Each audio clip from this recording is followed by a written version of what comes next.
അമ്മയോട് വന്നേ.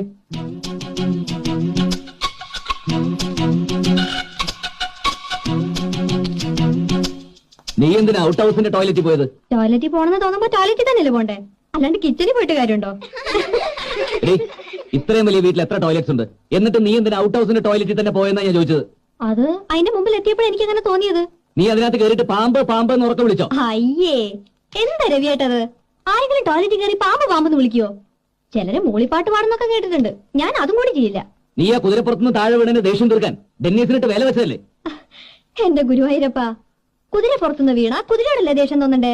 രവിയേട്ടൻ പറയുന്ന കേട്ടതൊന്നും ഞാൻ ടെന്നീസിന്റെ പുറത്തുനിന്ന് വീണേന്ന്. ബാത്റൂമിൽ കയറി കഴിഞ്ഞാൽ ആദ്യം എല്ലാരും ചെയ്യുക ഡോർ ലോക്ക് ചെയ്യുക എന്നുള്ളതാ. നീ ഡോർ തുറന്നിട്ടാണോ സാധാരണ കാര്യം സാധിക്കുന്നത്? ഏയ്, ഞാൻ അടയ്ക്കും. പിന്നെ അടച്ച ബാത്റൂമിനകത്ത് ടെന്നീസ് എങ്ങനെ കയറി? അത് അതിന്റെ ലോക്ക് അടയുന്നില്ല. കള്ളം, പച്ച കള്ളം. അതിന്റെ ഡോറിന്റെ ലോക്കിന് യാതൊരു കുഴപ്പമില്ല മുത്തച്ഛ.